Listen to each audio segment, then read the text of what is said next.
"Get your filthy hands off my kitchen, you old witch!"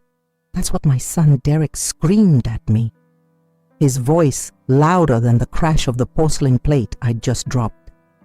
It was my roast chicken. I'd marinated it the night before, the same way I did when he was a boy afraid of thunderstorms. I thought maybe, just maybe, if I cooked something from his childhood, he'd remember who I was. But no. He slapped it out of my hands like it meant nothing, like I meant nothing, and then he slapped me, hard. Not once, not even twice. He slapped me 10 times, 10 sharp, cracking slaps that echoed off the tile and burned into my skin like shame. I stood frozen. My cheek was on fire, but my soul was colder than I'd ever known. My legs trembled. My heart didn't know whether to break or stop entirely. And behind him, Brittany stood, arms crossed, lips curled in that smug little smile she always wore when she got what she wanted. "Finally," she muttered. "Took you long enough to put her in her place." Then she walked past me, stepping over the broken plate like I was the mess on the floor. That was my kitchen, my home, my life. And in one moment, my own blood had made it feel like I was trespassing in it. Before we continue, make sure you're subscribed and share where you're listening from. We love knowing how far these stories reach. The next morning, I stirred my coffee with the same silver spoon I'd used for 40 years. It was slightly bent from age, and the engraving on the handle, a tiny rose, had almost faded. Derek's little fingers once held that spoon while I fed him oatmeal before school.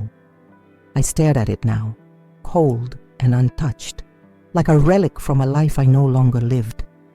I sat at the edge of the kitchen table, my table, though they no longer called it that. The silence of the house was thick like a warning. Every creak of the floor above told me Brittany was awake. Every time I heard Derek's footsteps, my spine stiffened. They hadn't apologized, not once.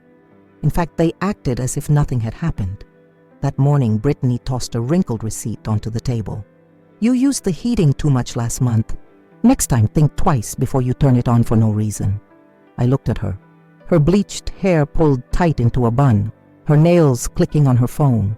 She never met my eyes. To her, I was an appliance. Old, noisy, unnecessary. Derek walked in, kissed her cheek, and barely glanced at me. I sipped the cold coffee. My spoon clinked against the mug. No one heard it. No one heard me anymore.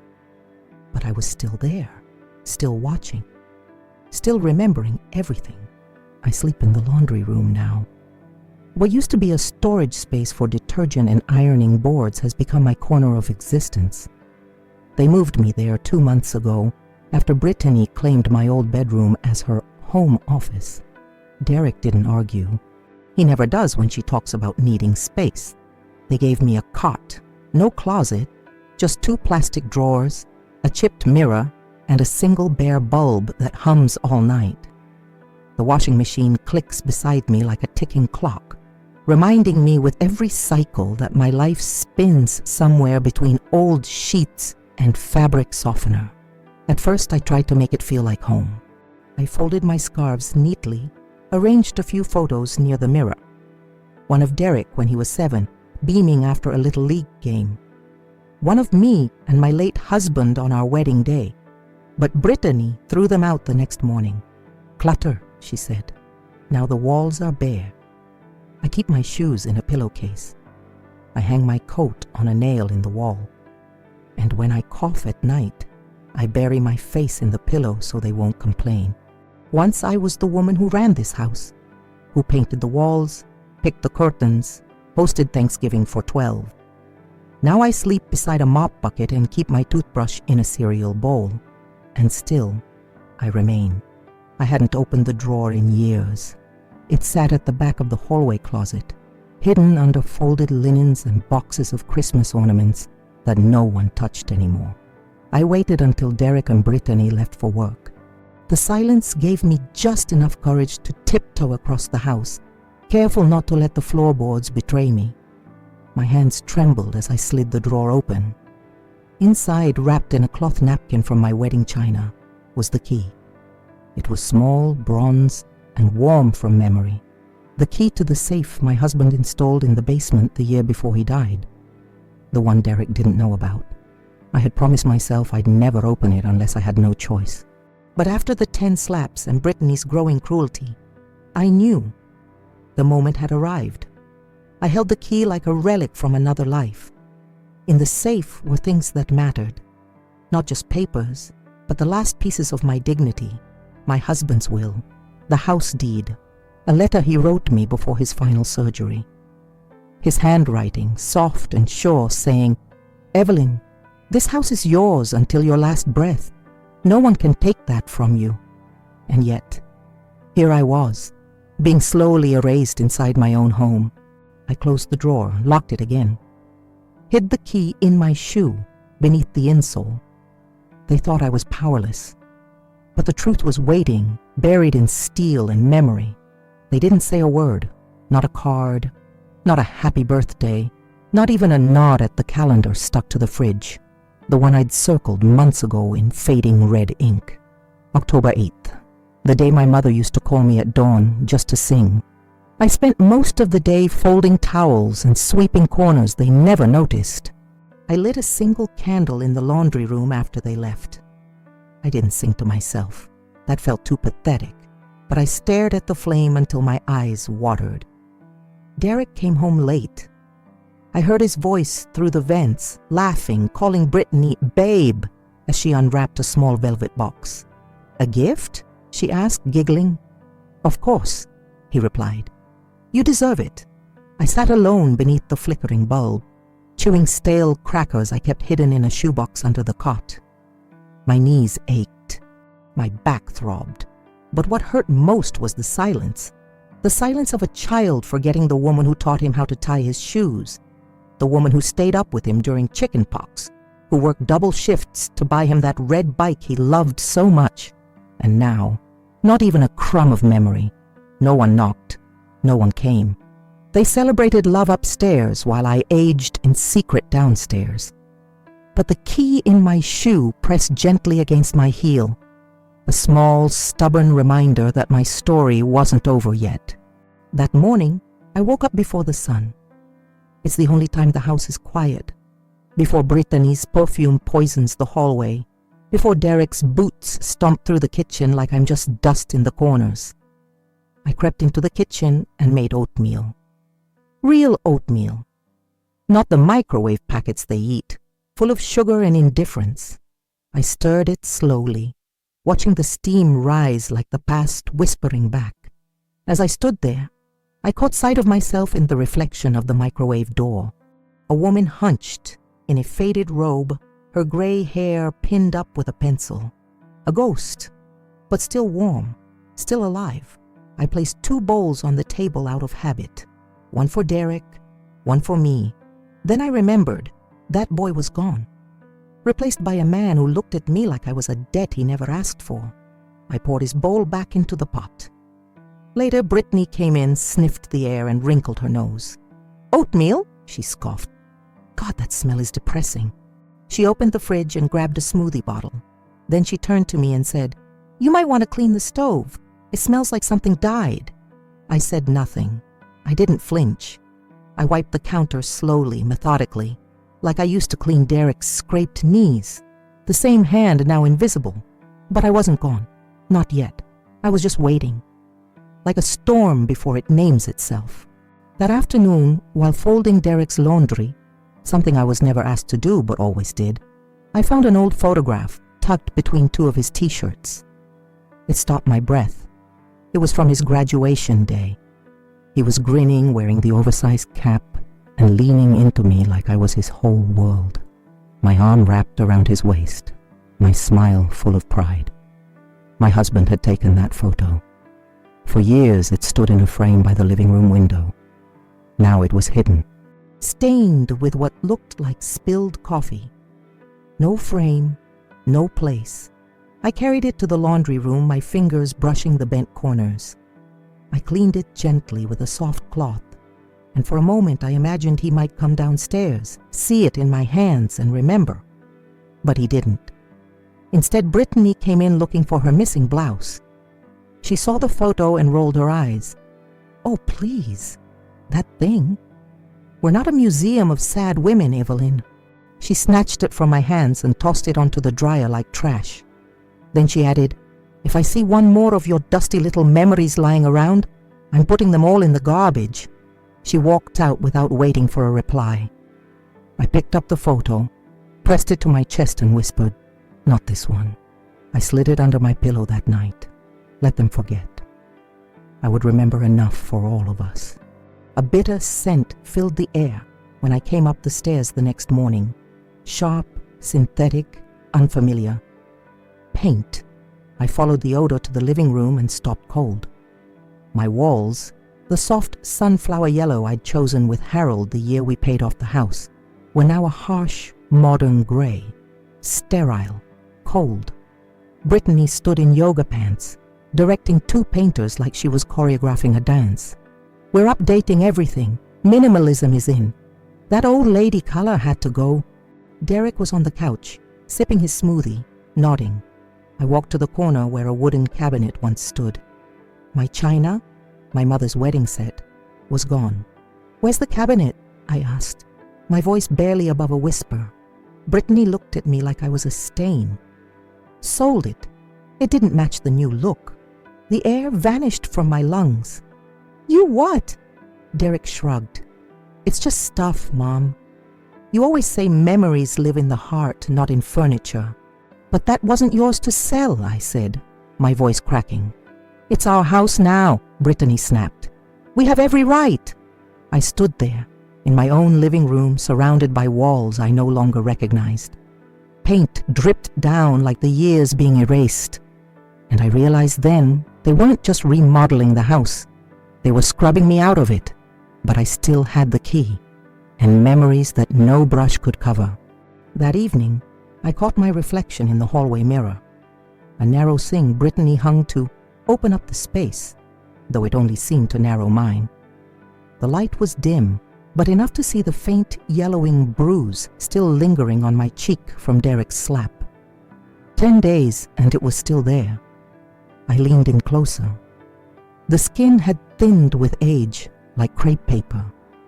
But under it, I saw a shadow I didn't recognize. Not just pain, something older, a kind of tired that sleep doesn't fix. Behind me, I heard them laughing in the living room. Brittany's voice squealed over some video, and Derek's chuckle followed like an echo that didn't belong to the boy I raised. I looked into my own eyes. I hadn't done that in weeks. "I'm still here," I whispered. Not out of defiance, not yet, but out of disbelief. How could a woman who had worked 3 jobs, cooked thousands of meals, tended to fevers and heartbreaks and school projects, end up here, invisible, used? I touched the bruise gently.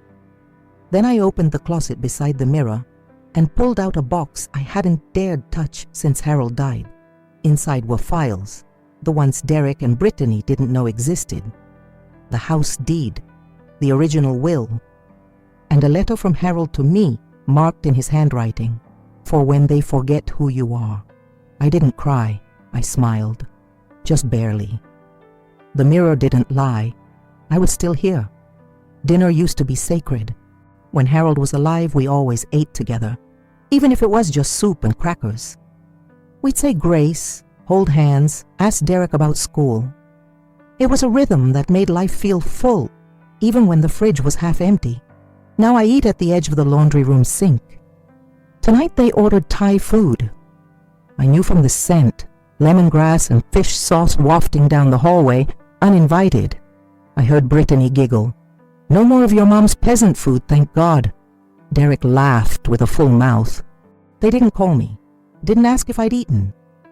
I stood in the hallway for a moment, watching through the sliver of the kitchen door. They had candles lit, real wine glasses, plates set out like a date night. Then I saw it, the silver platter, my silver platter, a gift from my mother, used only at holidays.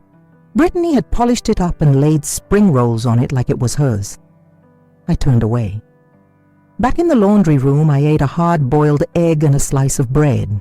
No butter left, Brittany said it was too expensive for someone like me. I chewed slowly, the silence loud in my ears. But I wasn't bitter. I was preparing. In that quiet corner beside the washing machine's slow churn, I unfolded Harold's letter again, and I began to read. His words were my feast. The next morning, Brittany stood at the laundry room door with her arms crossed and a mug of coffee that smelled like vanilla and judgment. She didn't knock. She never did. "We've been talking," she said, her tone syrupy and sharp. "And it's probably time we start thinking about options." I looked up from folding my worn-out sweater. "What kind of options?" I asked, though I already knew. "Well," she said, flipping her hair, "a home. Somewhere with people your age, where you'll be taken care of." "I am taken care of," I said quietly. She rolled her eyes. "You need more than we can give. This house wasn't meant to be a retirement plan." Behind her, Derek appeared. He wouldn't look at me directly. "She's right, Mom. You've been struggling. As if I hadn't ironed his shirts 2 days ago. As if I didn't clean their bathroom, their kitchen, their lives. "You've been acting confused," Brittany added. "Forgetting things, wandering. You talk to yourself." "I talk," I said, "because no one else listens." That shut her up for a beat. "We'll start looking at places this week," Derek said, brushing past me like I was furniture. "It's for the best." The door closed behind them. I stood in the silence, breath shallow, heart steady. They were pushing me out. But not because I was weak, because they thought I had nothing left. They had no idea what I was still holding. That afternoon, I walked to the corner store, the one I used to take Derek to when he was 5, and thought bubblegum was magic. It hurt my knees, but I needed air that didn't carry Brittany's voice in it. Outside the store stood Mr. Lyman, cane in one hand, bag of oranges in the other. He was Harold's old friend, a man who always tipped his hat like it meant something. "Evelyn Brooks," he said, eyes narrowing. "Well, I'll be damned. Thought they moved you out of town." "Not yet," I replied, trying to smile. "You look tired," he said gently. I nodded. "I am." He leaned in. "Still living with that boy of yours?" I didn't answer. I didn't need to. He gave a slow whistle and shook his head. Harold wouldn't stand for that. "You know that, right?" Tears pricked my eyes before I could stop them. Not for myself, for the way Harold's name still carried weight, for how someone remembered I wasn't just someone's mother, but his wife. Mr. Lyman touched my arm. "You need anything, you call me. I still know people, still owe your husband more than I can say." I thanked him, barely able to speak. As I walked home, the key in my shoe pressed harder with every step, as if to say, "You are not alone." Harold's world hadn't forgotten me, and neither had justice. When I got home, the house was quiet. Brittany's car wasn't in the driveway. Derek's boots weren't by the door. I took the chance. I went to the kitchen and pulled the calendar off the wall. It was one of those free ones from the pharmacy, full of stock photos of barns and puppies. Brittany had used it to track important dates, hair appointments, yoga classes, brunches. I flipped through it until I reached January. There it was, circled in blue ink, home transfer finalization. My hand froze. They had already set the date. They weren't just thinking about sending me away. They were preparing the paperwork, probably under my nose, under the roof I paid for, cooked in, wept in. I opened the drawer next to the fridge where they kept the mail, bills, coupons. Then tucked between 2 utility statements, I found it.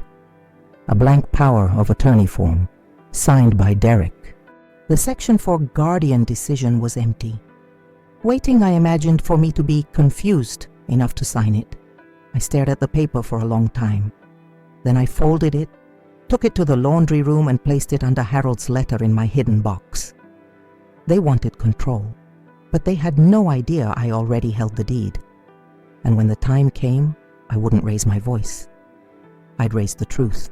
2 nights later, I couldn't sleep. The air was heavy with that kind of silence that warns you something is about to break. Around midnight, I heard the faint buzz of the shredder from Derek's office. A long, slow grind of paper being destroyed. I crept from the laundry room, staying low, barely breathing. The hallway light was on. Through the cracked office door, I saw him, my son, feeding document after document into the machine. Brittany stood beside him in a robe, arms crossed, watching. "That should do it," she whispered. "No more hidden surprises. We'll say she lost her mind and started tearing up things." Derek nodded. "We'll get the doctor to sign off. Early signs of dementia. No one will question it." My knees weakened. I gripped the wall to steady myself. They weren't just pushing me out. They were building a case. A lie stitched with paperwork and fake concern. I backed away before they could see me, heart thudding so loud I thought it might give me away. Back in my room, I opened the metal box and checked everything again. The deed, the original will, Harold's letter, and my identification. Still safe. Still untouched. They could shred all they wanted. What mattered wasn't in their hands. And when the time came, it wouldn't be noise or confrontation that saved me. It would be what they didn't see coming. The next morning, I stayed in the laundry room longer than usual, pretending to sort through detergent bottles and missing socks. Above me, through the old metal vent near the ceiling, their voices drifted down clearly. "I think we should start packing her things," Brittany said. Quietly. "She's so out of it lately, she won't even notice." "She's not out of it," Derek replied. "She's just slow. She's still watching everything. Exactly why we need to act fast. What if she changes something? We need her out before January." There was a pause. Then a sound, the flick of a lighter, Derek's old nervous habit. "She raised me," he said, voice low. "I know she wasn't perfect, but this feels—" "Stop!" Brittany snapped. "She's manipulative. That whole sweet old mother act is how she gets pity. She doesn't love you. She owns you. And if you can't cut the cord, I will." The silence that followed was louder than the words. I sat on the floor, back against the dryer, fists clenched. It wasn't just greed, it was erasure. Brittany wanted to rewrite everything. The memories, the bond, the mother I had been. And Derek, my son, my boy, he was letting her. But they didn't know I was listening. They didn't know I had already packed my own kind of ammunition. Truth, proof, and patience. Let them plot. I would wait. And when the time came, they wouldn't be ready. Later that week, I waited until they left for their couple's therapy appointment. A laughable irony given the cruelty they practiced at home. I walked 3 blocks to the library, using Harold's old cane for balance. Not because I needed it, but because it reminded me who I used to be. Steady, upright, quietly strong. Inside, I asked the librarian for help.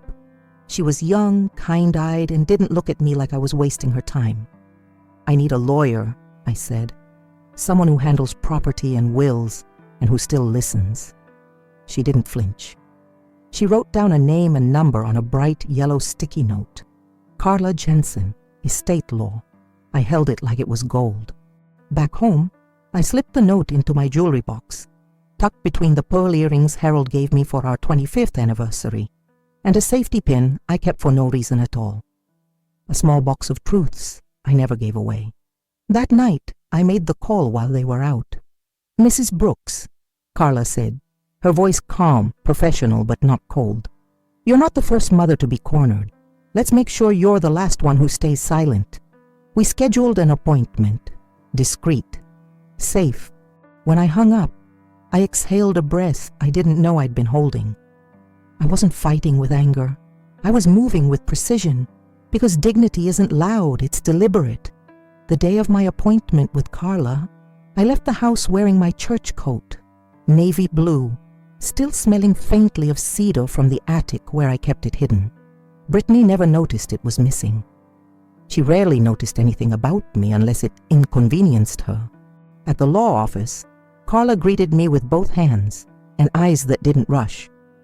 I handed her an envelope I'd hidden for years, tucked between pages 222 and 223 of To Kill a Mockingbird on my shelf. That was Harold's idea. No one ever finishes the middle, he'd joked. Inside the envelope was everything that mattered. The original house deed in both our names, Harold's will naming me as sole owner until death, and his handwritten note, notarized, confirming his intentions that the property not be transferred or sold by anyone else. Carla read it all carefully, then looked up. "This is solid, Evelyn. They don't have a legal leg to stand on." I nodded, gripping the armrest. "I want the house sold," I said quietly. "I want out. But I want them to come home to an empty deed." She smiled. Not cruelly, but with the quiet assurance of a woman who's seen too many mothers erased by ink and greed. "I can make that happen," she said. "You're not powerless. You're just reclaiming what's yours." For the first time in months, I felt like I had breath again, and I was going to use it. The next morning, I started packing, not like someone being thrown out, but like a woman choosing to leave with grace. I found a small cardboard box in the garage, beneath the camping gear Derek hadn't touched in years. Into it, I placed only what mattered: Harold's photo, the rose-handled spoon, the wedding china teacup Brittany didn't manage to sell, and the photo they tried to throw away. Each item was wrapped in quiet memory. I didn't take clothes. I didn't take shoes. Those things didn't hold weight. I took what proved I'd lived here, that I mattered.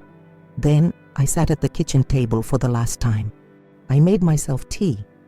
Not their green detox powder, but real black tea, strong and bitter. I sipped it slowly, looking at the walls that once heard lullabies and holiday laughter. They were quiet now, painted over. But I remembered the yellow. I wrote a short note and left it under a magnet on the fridge. "Don't bother looking for the house deed. It's no longer yours to steal." I didn't scream, I didn't beg, I simply acted. "Evelyn." That night, I slept in the laundry room one last time, fully dressed, shoes on, key in hand. In the morning, I walked out with my box under my arm. Not one of them stirred. Let them wake to a house that no longer belonged to them. Let them learn the silence they taught me. When Derek and Brittany returned home that evening, they didn't notice anything at first. No suitcase in the hall, no note on the table, no dramatic goodbye. But then Brittany screamed, "The deed! Where the hell is the deed?" I imagined she tore through every drawer, every file folder, every envelope they'd so carefully hidden from me. She probably expected me to be curled in a corner, weeping, waiting to be rescued or dragged away. Instead, I was gone. Derek ran out into the driveway calling my name, but my car, the one Harold left me, was already parked outside a small apartment Carla helped me secure. Paid for, in full, from the legal sale of the house. A clean, silent deal signed by me alone, while Derek was at work and Brittany was off doing yoga in judgmental leggings. The house? No longer theirs. They weren't just stunned, they were erased, just as they tried to erase me. Later that night, Derek left me 3 voicemails. The first angry, the second panicked, the third just quiet. "Mom, I didn't know you still had those papers. I'm sorry, okay?" But it was too late for apologies whispered after destruction. I didn't reply. Some things don't need words. Some justice speaks for itself. And mine had finally come home. In my new apartment, everything was smaller. The kitchen, the bed, even the noise. But it was mine. No one barked orders. No one rolled their eyes at my footsteps. The silence here was different. It didn't punish, it healed. On the second evening, I opened the top drawer of the nightstand. Carla helped move in and found it. Harold's wedding ring. I had forgotten I'd slipped it into my pocket the day I left, wrapped in a tissue, tucked away in the folds of memory. My hands shook as I held it. Harold had never taken it off, not even during surgery. He said it was more than metal. It was his promise, circling him every day. Now it circled my finger just for a moment as if to say, "You did it, Eve. You kept your word. I stood by the window and looked out at the street below, calm, with golden leaves skimming along the sidewalk, a far cry from the storm I'd just left behind. For the first time in years, I didn't feel like I was waiting for the next insult, the next order, the next slap of indifference. I was standing in a place where no one would hit me, no one would erase me. I placed the ring gently in the drawer beside the rose-handled spoon, proof that love once built me, and I had finally learned to rebuild myself. A week after I moved out, I received an envelope. No return address, just my name in Derek's handwriting.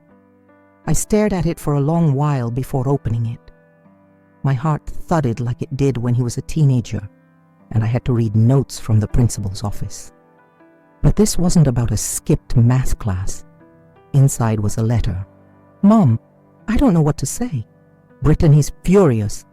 We're scrambling. You caught us off guard. But you opened my eyes. I don't know when I became someone who could hurt you. I can't even look at myself lately. I don't blame you for leaving. But I miss you. I miss Sunday pancakes. I miss knowing I was someone you were proud of. I'm sorry. Derek, no apology for the slap. No mention of the 10 that came after. No real ownership. But something in his tone wavered. I folded the letter and placed it in the drawer with Harold's ring and the photo they tried to throw away. Not because I forgave him yet, but because I still believed in keeping the door cracked, even just a little. That's what mothers do. We build walls when we must, but we leave windows, just in case light wants to return. I went to the Saturday market that weekend, something I hadn't done in years. Not since Harold passed, and certainly not while I was locked away in Derek's house, like a forgotten chapter. The smells hit me first. Fresh bread, tomatoes warmed by the sun, and cinnamon from the pie stall. But what stopped me in my tracks were the lilies. White, pure, standing tall in a glass jar on an old woman's table. My husband used to bring me lilies every Saturday, I told the vendor, not expecting to speak. She smiled. Then he must have loved you deeply. I nodded, breath caught in my throat. I'll take 2, I said. 1 for Harold, 1 for myself. Back at home, I placed 1 lily in a vase by the window. The other I pressed between the pages of Harold's letter, letting the scent of memory settle in. I didn't cry. I just sat beside the flowers, letting the quiet remind me that peace isn't loud. It's steady. It's knowing you don't belong to anyone else's cruelty anymore. I lit a candle, not for mourning, but for gratitude, for breath, for strength, for escape. And as the sun poured in through the window, warming my worn hands, I whispered something I hadn't dared say aloud in years. I'm proud of me. It was a Thursday afternoon when I heard the knock. 3 sharp raps, not urgent, not friendly. When I opened the door, Brittany stood there, sunglasses on, face tight, posture as rigid as ever. She looked out of place on my modest porch, like a fox who wandered too far from the forest of control. "Can I come in?" she asked, her voice falsely sweet.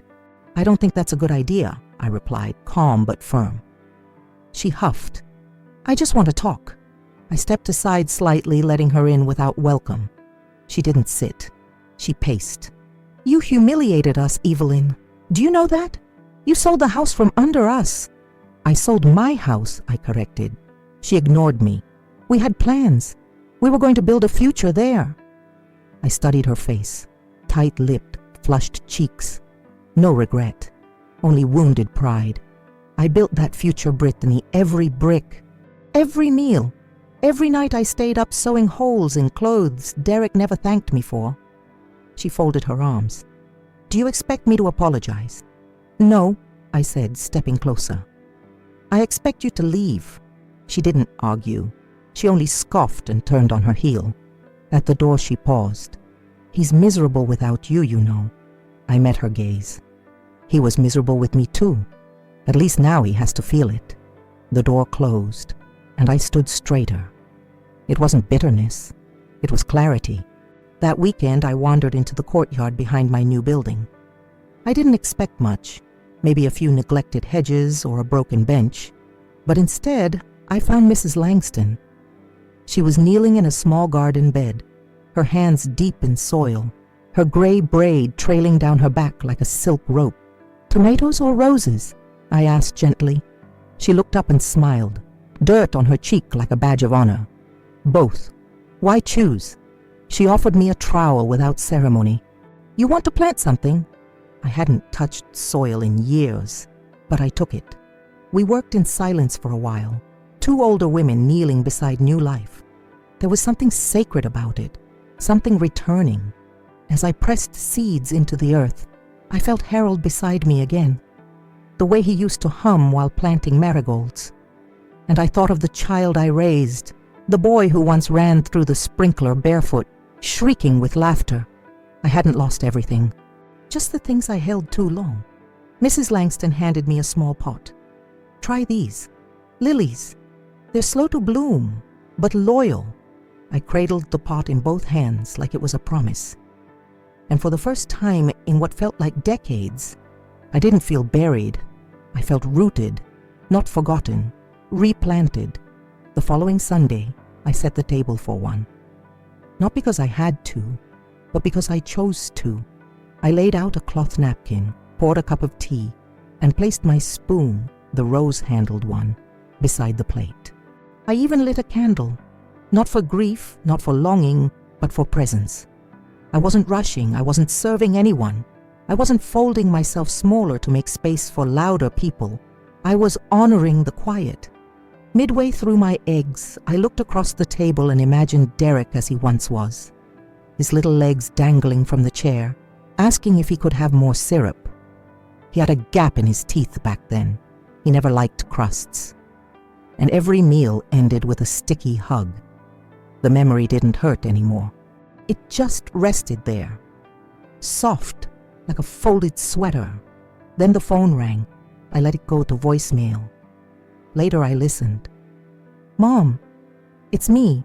I made pancakes this morning. They didn't taste right. Brittany's gone to her sister's. It's just me. I was wondering if maybe we could talk." There it was, a fracture in the ice. But I didn't rush to call him back. He needed to sit in the silence I once drowned in.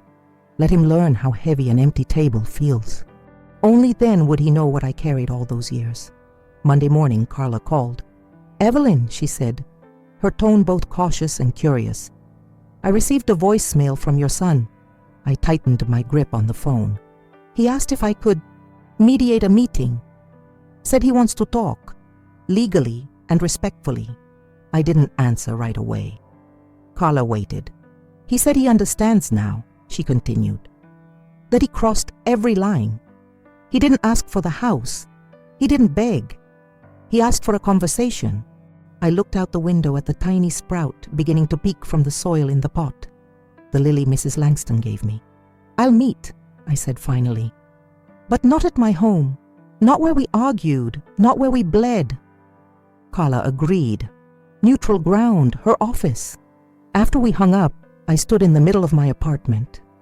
Everything here had been touched only by my hands. Nothing screamed, nothing slammed. The floorboards didn't wince under someone else's boots. I walked over to the drawer and touched Harold's ring, then the letter. For when they forget who you are, they had. But now he remembered. And that meant the power had shifted. Not to hurt him, but to remind him. I was never the burden. I was the backbone. The room Carla prepared was simple. Soft chairs, a round table, no corners to hide in. The window let in golden afternoon light, and the walls were a calming shade of cream. Nothing about it was cold, nothing sharp. Derek walked in slowly alone, holding a small folder in one hand. He looked thinner, paler. The lines in his forehead were deeper than I remembered. "Hi, Mom," he said, not meeting my eyes. I nodded but said nothing. Carla sat between us like a steady bridge. "This meeting is for understanding," she began. "No accusations, just truths." Derek cleared his throat. I was wrong about everything. I let him speak. I let her control me. I ignored what I knew deep down. That you built that home. That you sacrificed more than I ever cared to notice. I didn't just hurt you, Mom. I erased you. His hands trembled as he placed the folder on the table and slid it toward me. I wrote a statement. I know it doesn't fix anything, but I want it documented. You were the rightful owner always. I didn't open the folder. Not yet. Instead, I looked at my son. Really looked. For the first time in years, I saw the boy who once clung to me in thunderstorms. But I also saw the man who let another woman humiliate me in my own home. Forgiveness, I realized, would not come quickly, but perhaps it had begun. That night, after the meeting, I sat at my desk with a cup of chamomile tea and pulled out a letter I'd written months ago, back when I still lived in the laundry room. It was addressed to Derek. I had folded it 3 times and tucked it into the spine of a book I doubted Brittany would ever open. Great Expectations. The handwriting was shaky, written by the dim light of a dryer bulb. Derek, if you're reading this, I've probably already left. I don't expect you to understand what it feels like to become invisible in your own home, to be slapped by the same hands you once held as a baby. But I want you to know something. I loved you. Every night, every scraped knee, every missed call. I loved you even when you forgot how to love me back. I'm not leaving to punish you. I'm leaving because I remembered who I am. Love? Mom, I never gave him that letter, because now he had to write his own. And tonight, I didn't burn it or shred it. I placed it in the drawer with the rest. Harold's ring, the Lily photo, Carla's business card, a museum of quiet strength. I didn't need Derek to read it anymore. I had already lived it. The next Sunday, the doorbell rang just after noon. I wasn't expecting anyone. I looked through the peephole and saw Derek standing there, holding a brown paper bag and a container of syrup. I opened the door but didn't step aside. I made pancakes, he said. They're probably cold now, but I remembered you used to keep them warm in the oven. I stared at him. His shoulders slouched, eyes tired, the kind of tired that comes from seeing yourself clearly for the first time. I'm not here to fix everything, he added. Just to say thank you for saving me from who I was becoming. He didn't ask to come in.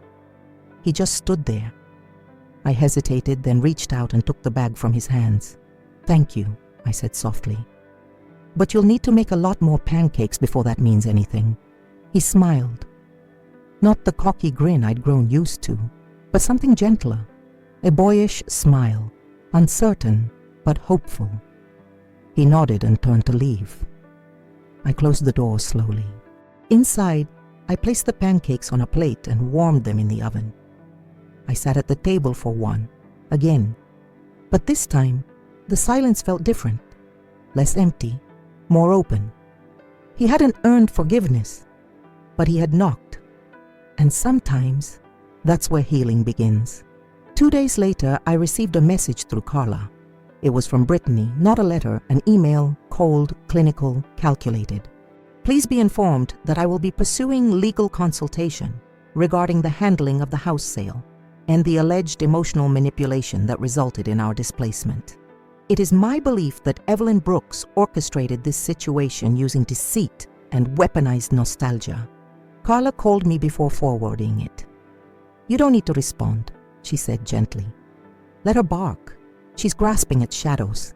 I thanked her and hung up. But I printed the email anyway, folded it, and I laughed. Not out of malice, but out of recognition. Even after everything, Brittany still didn't understand. It wasn't manipulation. It was memory. It was 40 years of love, care, sweat, and silence poured into a home she treated like a real estate flip. She thought kindness was a weakness, but she forgot that patience has teeth. I placed the printed email into a separate envelope, labeled it quietly. Noise. Then I returned to the garden where my lily had started to stretch higher, blooming slow but certain. I didn't need to shout. I didn't need revenge. I had already won. because I was no longer asking to be seen. I had made myself undeniable. On a bright, cloudless morning, I took the bus to the cemetery. I hadn't been since the winter before Derek changed, before the house turned into a battlefield of silence and slaps. Back then, I could barely stand long enough to whisper goodbye. Now I walked calmly. I carried the small bouquet of lilies I'd grown from Mrs. Langston's gift, the first full bloom finally open, soft white petals stretched wide like peace reaching for sky. His headstone was simple, just his name, the years, and the word he insisted upon. Steady. I knelt beside it and placed the lilies down. Harold, I whispered, I kept my promise. I protected what you left in my care. The wind stirred gently, brushing against my cheek like a hand. I didn't scream, I continued. Not when they slapped me, not when they tried to erase me. I remembered what you said, to stand tall even when bent. And I did. A bird chirped from a nearby tree. The kind of sound I used to overlook, too busy feeding others, cleaning up after their noise. Now I noticed everything. Your son. I paused. He's trying. He's slow to bloom. But I see your heart in him. Deep down, it's buried but not gone. I pressed my fingers into the earth beside the grave. Just once. Then I stood, and I walked away without tears. Because this time, I wasn't mourning. I was closing the circle. A pale blue envelope arrived in the mail the next week. The handwriting was neat, hesitant. From Derek. Inside was a folded invitation card. You're invited to dinner, just you and me. No Brittany, no talk of the past unless you want to. Just food, a table, and space to breathe. He had written it like a child asking for forgiveness through simplicity. The address wasn't the old house. It was a new apartment, just his. A sign he'd finally stepped out from Brittany's shadow. I placed the invitation on the kitchen counter and stared at it for hours. I didn't need a meal. I didn't need an apology to be wrapped in table settings and soft music, but I knew the weight of invitations not sent. When people stop inviting you, you start to shrink. You start to believe you don't deserve a place at the table. So even if it was late, he was trying. That night, I didn't respond. But I didn't throw it away either. I folded it gently and placed it with Harold's ring, the rose-handled spoon, the photo of my younger self with Derek in my arms. Not because I forgave him, but because grace, like healing, is quiet, slow, and not always spoken aloud. Sometimes it begins with simply being asked to the table again. The next day, Carla called again. Her voice held a note of surprise. Evelyn, she said, Derek just delivered something. A metal box. Says it belonged to you. My chest tightened. I knew which one. Harold's lockbox. The one they had once tried to break into. The one I had since emptied and replaced with copies. I told Carla to open it while I listened. She described its contents slowly. A photo album. A Bible with my maiden name scribbled inside the front cover. The Mother's Day card Derek made in second grade. The one with a paper flower taped crookedly to the corner. He said he found it in storage, Carla said. Wanted you to have it back. Said she shouldn't think I threw her away. I swallowed hard. Those weren't just items. They were my motherhood, my years of invisibility, my soft joys packed in silence. When I picked the box up later that afternoon, Carla handed it to me like it was a gift from time itself. I carried it home like I used to carry Derek when he'd fallen asleep in the back seat, gently, reverently. Back in my apartment, I placed it beneath my bed. I didn't open it yet. Some things need time before they're held again, but it was back. And so, in some small way, was he. 2 weeks later, the sale of the house was finalized. Carla handed me the check in a plain envelope. The amount was fair, more than enough to keep me safe, independent, and above their reach. But the money wasn't the victory. The victory was that the sale went through without Derek's signature, without Brittany's permission, without a single scream or scene. I had done it quietly, legally, with grace. They woke up to an empty house, a lawyer's letter, and a truth they couldn't rewrite.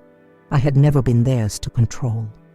The new owners were a young couple, expecting their first baby. I met them briefly during the handover. The woman touched my arm and said, "We feel the love in this house, even under the paint." I smiled and handed her the rose-handled spoon. "Keep this. It's part of the foundation." She accepted it like a sacred object. As I walked away, I didn't look back at the house, not because I didn't care, but because I didn't need to. That house taught me everything: how to raise a child, how to survive silence, how to let go without losing myself. And now it would teach someone else to build love from the ground up. Let them repaint the walls, the truth, the strength, the history. Those things were mine forever. In my new home, the windows face west. Each evening, golden light pours through them, stretching across the table, the bookshelf, the floor. It lands on the photograph I placed by the windowsill, the one of me and Derek from his graduation. I didn't frame it to forgive him. I framed it to remember myself. That smile, that strength, they weren't for him.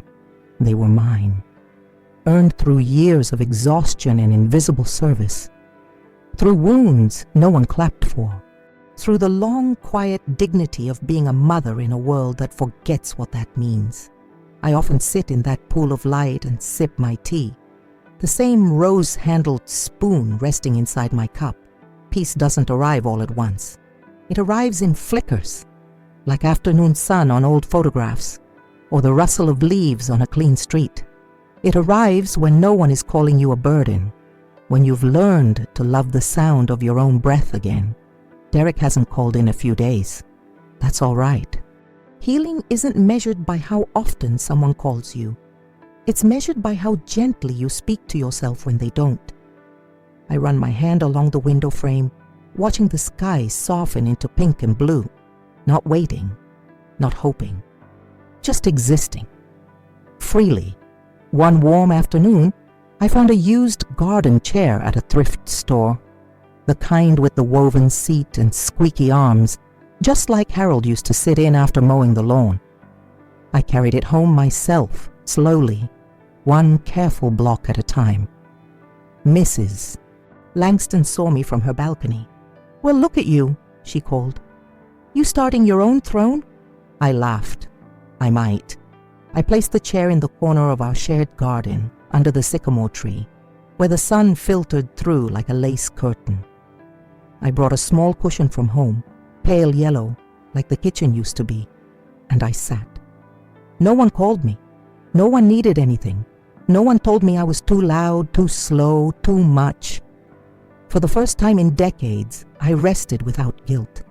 I watched bees dance in and out of the lavender. I listened to wind play softly in the trees. I felt the stillness settle in my bones, not as loneliness, but as peace. I thought about every woman who gives and gives until her name is a whisper. And I realized I had made it out, not bitter, not broken, just quieter, stronger, rooted. And for the first time I leaned back in that squeaky old chair, tilted my face to the sun and smiled without asking permission. It was late afternoon when the knock came. Gentle, uncertain. I opened the door to find Derek. No folder, no rehearsed apology, just him. Hands in his pockets, eyes lowered. "I was in the neighborhood," he said, almost a whisper. "Didn't want to intrude." I stepped aside this time. He entered quietly like someone entering a chapel. He looked around. His eyes landed on the photo by the window, the spoon in the cup, the quiet neatness of my small sunlit space. "It's nice," he said. "It's mine," I replied. He nodded, throat tight. We sat at the table, the same table where I'd once eaten alone with crackers and silence. Now there were 2 cups of tea. He reached into his jacket and pulled out something small, a folded note, yellowed and soft at the edges.